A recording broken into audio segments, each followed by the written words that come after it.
Okay, I'm here with another video on confusing words. All of and each of, ये दो words हैं. अब each of को कैसे यूज करते हैं? each of का मतलब ये है कि जब आप इंडिविजुअली किसी चीज को रेफर करते हैं. all of का मतलब जब आप एज अ ग्रुप किसी को रेफर करते हैं. जैसे हमारे पास ये वर्ड्स हैं, that is yes individually and all कब यूज किया जाता है? To talk about objects as a group. The teacher gave a different task to each student. इसका मतलब ये है कि हम वर्ड ईच पे फोकस कर रहे हैं, इम्फोसिस कर रहे हैं इंडिविजुअलिटी पे, एक एक स्टूडेंट पे फोकस कर रहे हैं. लेकिन अगर आप कहते हैं कि the teacher gave test to all the students, emphasis in this sentence we emphasis on the, किस पे फोकस कर रहे हैं? Students as a group. हम स्टूडेंट्स को एज अ ग्रुप लेके चल रहे हैं यहाँ पे. ओके, सो इसके बाद हमारे पास है in a similar way each of the members of a group emphasizes them as individuals and all of the members of the group emphasizes them as a whole. अगर आप कहते हैं each of the member, या जैसे ये है हमारे पास each of these chairs is handcrafted, यहाँ पे भी जब आप each of लगाते हैं ना, of preposition इनके साथ, तब भी इसका मीनिंग सेम ही रहता है कि आप इंडिविजुअल किसी चीज़ को रेफर करें. अगर आप ऑल ऑफ लगाते हैं तब उसका मतलब क्या होता है कि आप एज अ ग्रुप किसी चीज़ को रेफर करें. ऑल ऑफ द चेयर्स मतलब सब चेयर्स की बात हो रही है. ईच ऑफ द चेयर्स, उन चेयर्स में से इंडिविजुअली बात हो रही है किसी की. The doctor spends an hour with each of the patients. Doctor spends an hour with each of the patients. इसका मतलब ये कि आप इंडिविजुअली बता रहे हैं कि एक एक पेशेंट पे डॉक्टर ने इतना टाइम लगाया. लेकिन अगर आप सेम एग्जांपल लें कि the doctor spends an hour with all of the patients, यानी सब पेशेंट्स को उसने एक ही घंटे में चेक किया. All of the patient think that he is a great doctor. सब पेशेंट्स क्या सोच रहे हैं कि वो एक ग्रेट डॉक्टर है. हम सब पेशेंट्स की बात कर रहे हैं, हम एक एक की बात नहीं कर रहे.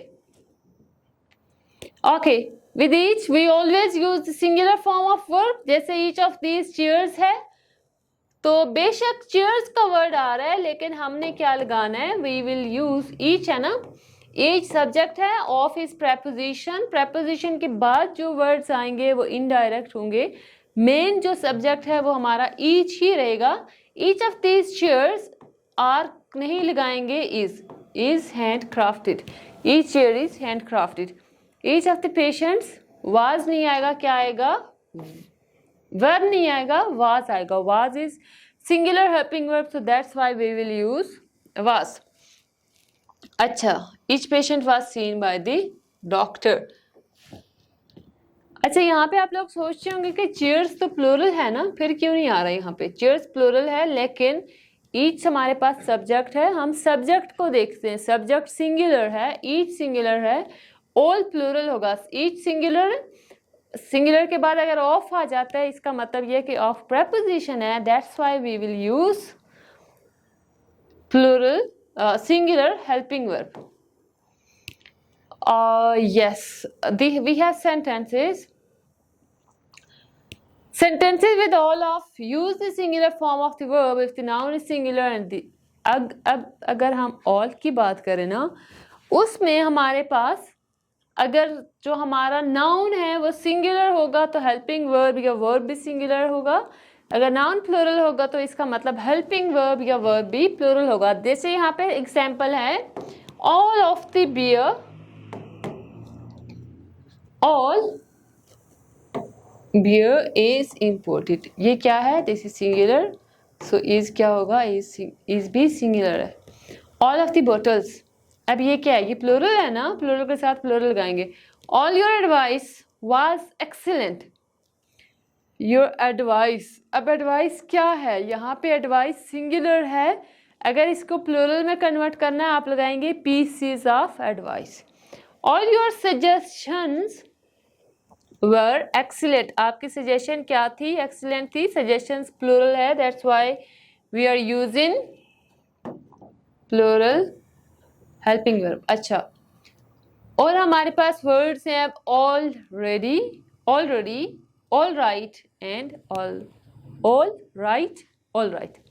इन वर्ड्स में डिफरेंस क्या, अगर आप ऑलरेडी को अलग करके लिखते हैं या ऑल राइट को अलग करके लिखते हैं, ये दो वर्ड्स बन जाते हैं। इनका मीनिंग ये है कि हर एक ऑलरेडी मीन हर एक चीज़ रेडी है, एंड एवरीथिंग इज करेक्ट, ये किसका मतलब होगा, ऑल राइट का। ये ऑल राइट ऑलरेडी का मतलब क्या, everything is ready and everything is correct mean all right. The students are all ready for the test, इसका मतलब है सब स्टूडेंट्स जो हैं वो रेडी हैं टेस्ट के लिए। All the students are ready for the test. Your answers are all right, आपके सब आंसर्स ठीक है। जब ऑल अलग होगा, ऑल राइट अलग होगा, दो वर्ड्स होंगे, तो इसका मतलब ये होगा कि सब ठीक है। Already means that something happened then expected. अब अगर इन दोनों वर्ड्स को आप कंबाइन करके लिखेंगे ना, इन दोनों को, तो ये एक सेपरेट वर्ड बन जाएगा ऑलरेडी। इसका मतलब ये है कि कोई काम एक्सपेक्टेड टाइम से पहले हुआ है। अच्छा अब ऑलरेडी एंड ऑल राइट्स, ये मैंने आपको ऑलरेडी बता दिया ये क्या होता है। अब अगर ऑल राइट का वर्ड देखें ना, ये सम टाइम इस सेंस में भी यूज होता है ओके के सेंस में, ये ठीक के सेंस में। अगर आप कहते हैं आर यू ऑल राइट, इसका मतलब है क्या तुम ठीक हो, या if it's all right with you we will reschedule the meeting. अगर ये सब कुछ ठीक चल रहा है तो हम मीटिंग को रीस्केड्यूल कर देंगे। The food at that restaurant is all right mean कि बस ठीक है, अच्छा है, ठीक है, बुरा नहीं है, अच्छा है। Same is the case with this word. Okay, last जो हमारे पास वर्ड्स हैं, one is allow, let and permit. तीन वर्ड्स हैं, मोस्टली हम इनका डिफरेंट यूज कर रहे होते हैं, लाइक मीनिंग सेम है लेकिन ग्रामेटिकल स्ट्रक्चर इनकी अलग होगी। कैसे? द वर्ड लेट, अब लेट के बाद क्या है, लेट के बाद हम कोई पर्सन यूज करेंगे या थिंग। जैसे मैं आपको एग्जांपल के साथ बताती हूँ, ये लेट है, लेट के बाद आपने नाउन लगाना है, नाउन के बाद आपने क्या लगाना है, वर्ब। लेट पर्सन या चीज, ये पर्सन है, देन क्या है वर्ब, और फिर क्या होगी, अच्छा ये वर्ब जो है बेस फॉर्म ऑफ वर्ब होगी, ठीक है, टू नहीं लगेगा। Like we have I don't let my kids watch violent movies. इसका मतलब मैं अपने बच्चों को वायलेंट मूवीज देखने नहीं दूंगा। Mary's father wants let her adopt a puppy because he is allergic to the dogs. Next है आपके पास okay, our boss doesn't let us eat lunch at our desks. We have to eat in the cafeteria. ये कुछ sentences हैं, structure इसमें बताई गई है कि आप जो बेसिक सेंटेंस स्ट्रक्चर है लेट की वो कैसे बना सकते हैं।